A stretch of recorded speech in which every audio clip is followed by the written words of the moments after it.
Okay, पिछली video में हमने पर्सन की डेफिनेशन को कवर किया कि पर्सन इंडिविजुअल हो सकता है, कंपनी हो सकता है, फर्दर। लेकिन अब नाउ मुझे एक कॉन्सेप्ट डिस्कस करना है, रेजिडेंट। रेजिडेंट का कॉन्सेप्ट क्या है? रेजिडेंट बेसिकली देखा जाए तो irrespective of nationality, irrespective of nationality, सही है। अगर कोई बंदा पाकिस्तान में रह कर, कोई फॉरेनर पाकिस्तान में रह कर बिज़नेस कर रहा है तो उसको पाकिस्तान में इनकम हुई है तो वो पाकिस्तान का क्या कहलाएगा? रेजिडेंट कहलाएगा। ठीक है, तो नेशनलिटी से लिंक नहीं है रेजिडेंट का स्टेटस। ठीक है, फॉरेनर भी अगर पाकिस्तान से इनकम जनरेट कर रहे हैं तो उन्हें पाकिस्तान में टैक्स देना होगा।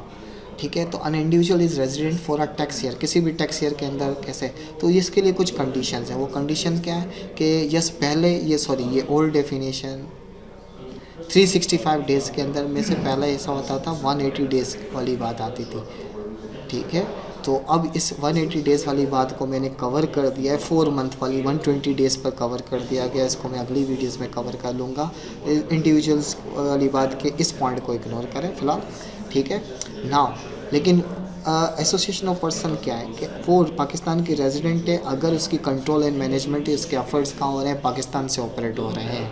मिसाल के तौर पे आपका हेड ऑफिस पाकिस्तान में लेकिन ब्रांच अगर दुबई में है तो आप ये क्लेम नहीं कर सकते कि भाई मैं फ़ॉरेन इनकम कर रहा हूँ। आपका हेड ऑफिस पाकिस्तान में तो आपका एसोसिएशन ऑफ पर्सन पार्टनरशिप वगैरह वो पाकिस्तान से इनकम हो रही होगी।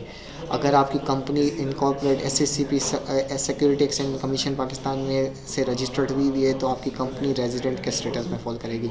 हाँ, अगर आपकी कंपनी नॉन रेजिडेंट या आपकी association of person non resident है, ठीक है, तो उसमें क्या हो रहा होगा? उसमें फॉरेन सोर्स ऑफ इनकम हम फ्यूचर की इन वीडियोस में कवर कर रहे होंगे कि फॉरेन सोर्स ऑफ इनकम का रेजिडेंट या उसका स्टेटस किस तरीके से कवर हो रहा होगा।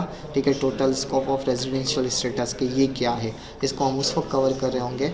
At the moment right now हमें ये मालूम होना चाहिए कि if a person individual, when individual is resident and one association of person is resident in one company है, सिंपली अगर उसकी कंट्रोल एंड मैनेजमेंट पाकिस्तान में ऑपरेट हो रही है पार्टनरशिप और कंपनी की तो वो रेजिडेंट है। लेकिन अगर उसका हेड ऑफिस ही बाहर है तो वो नॉन रेजिडेंट है।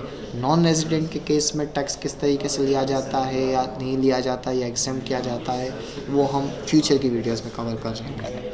सही, that's all for this video.